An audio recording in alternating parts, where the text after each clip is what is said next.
Selamat pagi sahabat otomotif, salam jumpa dengan saya Wiono. Sudah 3 minggu saya belum syuting sahabat otomotif, tapi hari ini saya akan mereview dan berbagi tentang beberapa pekerjaan yang harus saya selesaikan sebelum saya merakit kabin dengan chassis. Pada video yang terakhir saya tidak men-shoot bagaimana saya merakit kanvas kopling dan juga engine, karena di video-video YouTube yang lain sudah banyak tersedia. Nah, hari ini saya ingin berbagi sebagian dari pekerjaan-pekerjaan yang saya sudah selesaikan dan rencana bagaimana saya akan mengerjakan perakitan kabin dengan chassis. Nah, seperti sahabat-sahabat otomotif lihat, ini komponen engine sudah terpasang. Nah, ini saya beberapa komponen saya ganti ya, seperti pipa bypass. Ini pipa bypass ini dia bypass air panas dari depan ke belakang ya sahabat otomotif, supaya deteksi temperatur di sini bisa sama ya, bagian depan dan belakang. Kemudian pipa radiator ini juga sudah korosif sekali, saya juga ganti. Kemudian pipa ini adalah pipa input ya dari radiator ya, pipa input, dan itu pipa output. Nah, ini juga saya ganti karena sudah korosif. Kemudian ini saya solder, ini kemarin lepas ya sahabat otomotif, ini lepas, jadi saya solder. Ini adalah sensor untuk roda mundur, Kemudian pada saat saya melepas kabin dari chassis itu saya lupa, jadi bagian ini tertarik sehingga pada copot ya. Jadi ada 10 kabel dari instrumen panel dashboard yang menuju ke engine itu banyak yang copot ya. Jadi nanti saya harus rakit ulang, menyesuaikan warna dari kabelnya dengan yang ada di kabin ya, supaya nanti instrumen-instrumen bisa bekerja semua ya. Jadi ada banyak kabel-kabel listrik di sini yang terhubung dengan kabel yang 10 soket 10 ini ya, soket 10. Nah, kemudian saya juga rencana mau mengecat bagian-bagian yang berkarat di sini. Ini mungkin saya cat ulang. Kemudian saya juga berencana untuk mengisi oli transmisi ya. Jadi oli transmisi posisinya agak sulit. Jadi sebelum saya rakit kabin ke chassis, saya rencana untuk mengisi oli. Nah, oli ini pakai oli 90. Nah, saya sudah siapkan alatnya, jadi supaya mudah nanti saya pakai corong dan pakai selang. Nah, kemarin itu saya ada sedikit masalah pada waktu membuka guard, dan itu saya kesulitan ya, sehingga dari sini Pak. Ini dari sini. Nah, dari sini kelihatan ya, bautnya itu sudah hancur ya, karena saya buka dengan drag ya. Nah, ini terpaksa nanti saya mau las supaya bisa buka lagi bautnya, karena kepala bautnya terlalu tipis ya sahabat otomotif, sehingga kita tidak bisa membuka dengan kunci ring. Tapi ternyata di drag pun juga sulit ya membuka, akhirnya bautnya jadi rusak. Tapi nanti saya bisa buka dengan sistem pengelasan. Nah, kemudian bagian-bagian yang sedikit kecil-kecil ini berkarat ini mungkin saya juga akan cat sedikit supaya tidak mudah berkarat. Nah, ini ada penyangga dari transmisi. Nah, ini penyangga ini, platnya ini yang melintang ke chassis ini ada baut kepalanya ya. Jadi ini dulu ceritanya baut yang ini itu sudah pada korosif, sehingga pada dol ya, jadi bautnya itu tidak ulirnya tidak bisa mengikat lagi, sehingga saya harus terpaksa tambahkan baut lagi di atasnya. Jadi sangat berbahaya kalau sampai penyangga mesin ini tidak kuat lagi menahan beban ya. Nah, kemudian saya juga sudah mempersiapkan bagian-bagian yang sebelum kabin penyatu dengan chassis itu sudah harus diselesaikan sahabat otomotif. Saya sudah mengecat dek ini dengan pelingkut. Nah, dek sudah saya cat dengan pelingkut, kemudian saya lapis lagi dengan clear coat supaya lebih mudah dibersihkan. Jadi pada saat saya membersihkan dek bawah ini, itu saya mengalami sedikit kesulitan untuk membersihkan karena emang kotorannya sangat melekat, sehingga saya berkali-kali menggunakan sikat kawat. Tapi kalau saya bersihkan dengan minyak, pelingkut yang sebelumnya bisa ngelotok ya, jadi saya tidak bersihkan dengan minyak, tapi saya bersihkan dengan sabun colek aja. Kemudian saya juga memakai alat semprot ini ya, sahabat otomotif ya. Ini saya beli di Tokopedia, harganya cuma 160.000. Jadi ini 3,5 ampere. Ini adalah jet pump yang model baru, mungkin saya baru tahu ada produknya, pakai adaptor 12 volt DC. Dan ini nozzle-nya cukup kencang ya untuk membersihkan bagian-bagian yang memang sulit terjangkau ya. Kalau dengan kuas atau dengan sikat mungkin tidak bisa terjangkau, kita cukup semprot aja ya. Nah, saya juga memberikan saran kalau kita mau mengecat dengan pelingkut, itu ada bagusnya kita memakai minyak tanah, karena dengan minyak tanah ternyata pelingkutnya itu bisa larut ya, sahabat otomotif ya. Jadi jangan gunakan thinner dan pakailah kuas yang warnanya hitam, itu karena dia punya itunya lebih keras ya, jadi lebih kuat untuk menahan beban, karena pelingkut sangat lengket. Nah, kemudian ini saya juga berikan saran di sini, kenapa ini bagian ini berkarat, sahabat otomotif, sampai ke dalam. Ini saya sudah siapkan untuk penggantian plat nantinya, tapi saya akan kerjakan setelah cabin di atas chassis, karena pada saat sekarang agak sulit ya kalau saya kerjakan karena ketinggi. Dan bagian dalamnya ini kita lihat dari sini, coba kita lihat dari sini, itu bagian dalamnya berkarat itu. Nah, itu dekat bagian terpencilnya, tersembunyinya berkarat, dan itu saya harus lapisin dengan fiber. Kemudian mungkin saya coba dengan pelingkut juga.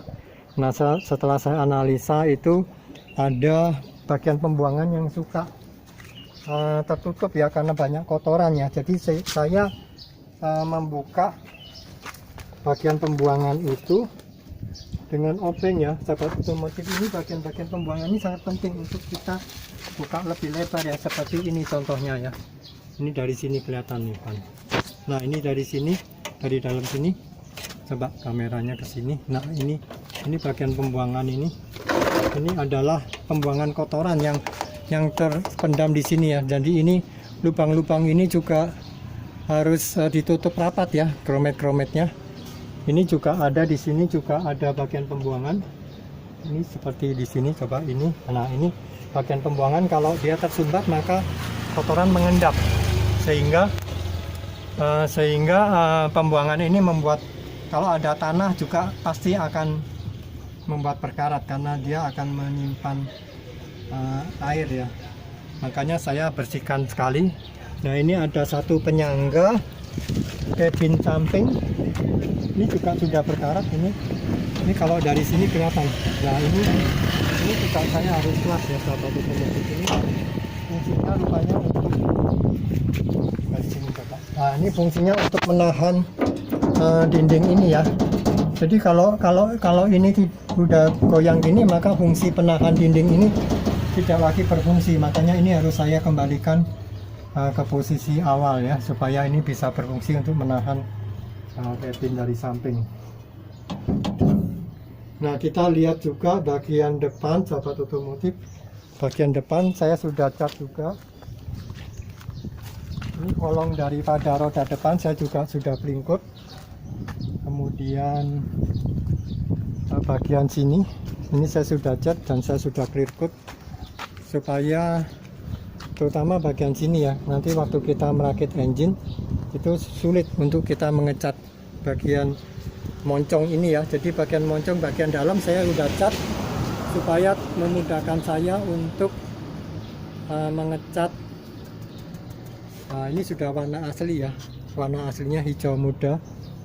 Jadi untuk memudahkan saya udah cat dulu sebelum dirakit dengan chassis. Nah, kita kembali lagi. Nah, ini tadi ada satu kabel yang tadi saya kelihatan putus. Nah, ini memang ada 10 kabel ya. Yang atas tidak ada yang lepas, tapi yang bawah banyak yang lepas.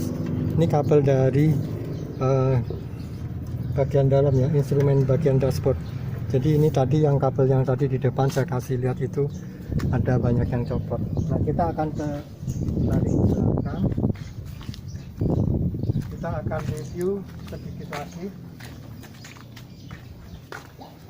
Nah, ini adalah stabilizer yang tempo hari saya coba servis di luar di tukang pegas daun, tapi ternyata masih sulit untuk masuk. Jadi terpaksa saya bagian di sini tadinya masih melengkung, ini ada bekas pukulan. Ini karena saya terpaksa menggunakan palu sahabat otomotif supaya tadinya sedikit bengkok. Ini saya mau luruskan lagi dengan cara dibakar dengan oksigen dan LPG.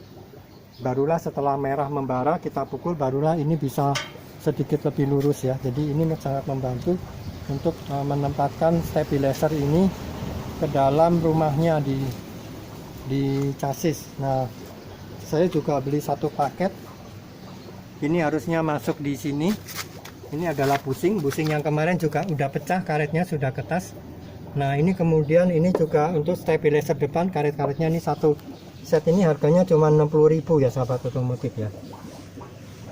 Ini adalah karet untuk penyangga kap mesin. Nah, ini karet untuk menopang kap mesin. Ini adalah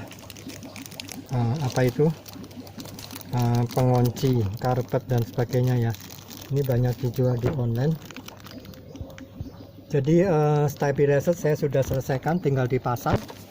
Kemudian ini adalah karet-karet penyangga cabin ya. Jadi ada 1 2 3 4 5, ada 5 titik dari depan ke belakang. Ini bautnya saya sudah siapin karena kemarin bautnya sudah pada bekas dan sudah rusak semua. Jadi karetnya juga sebagian sudah ada yang mulai pepong, tapi masih berfungsi ya sahabat otomotif ya. Jadi saya masih mau pakai, dan itu posisinya ada di penyangga cabin di chassis. Dari ini titik ini, kemudian titik ini, titik ini.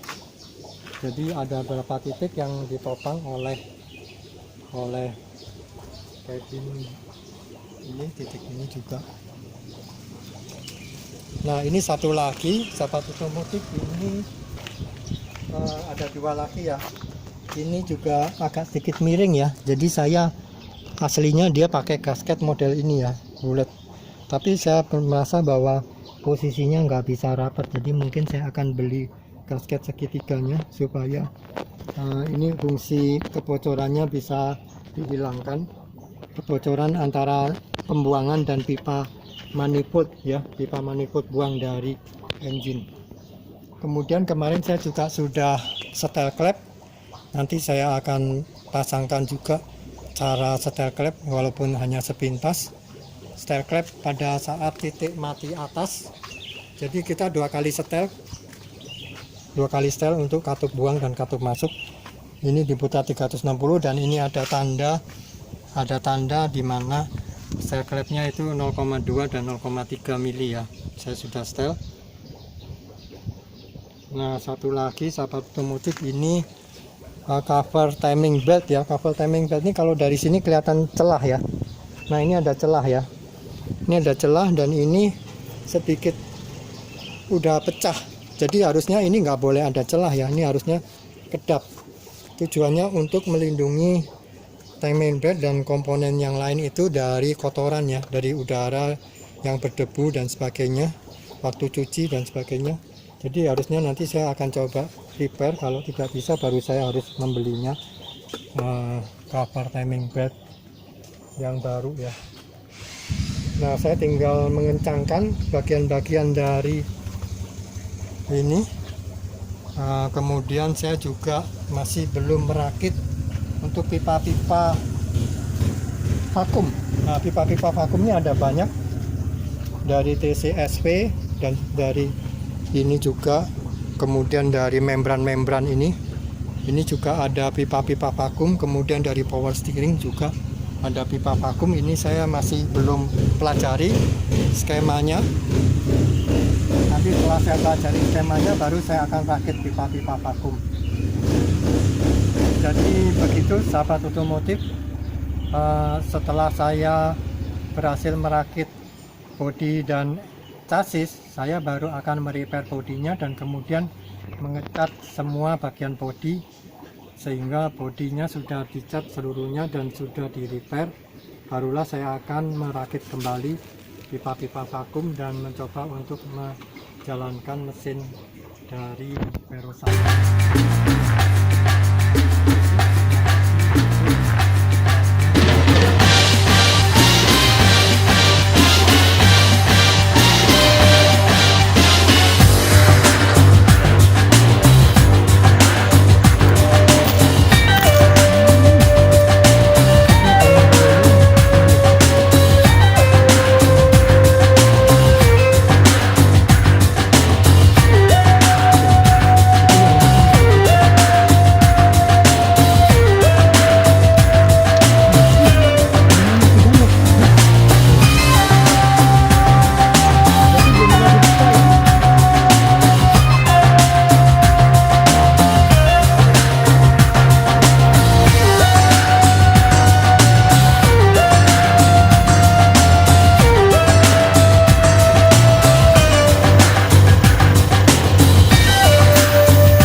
Yang penting masuk dulu.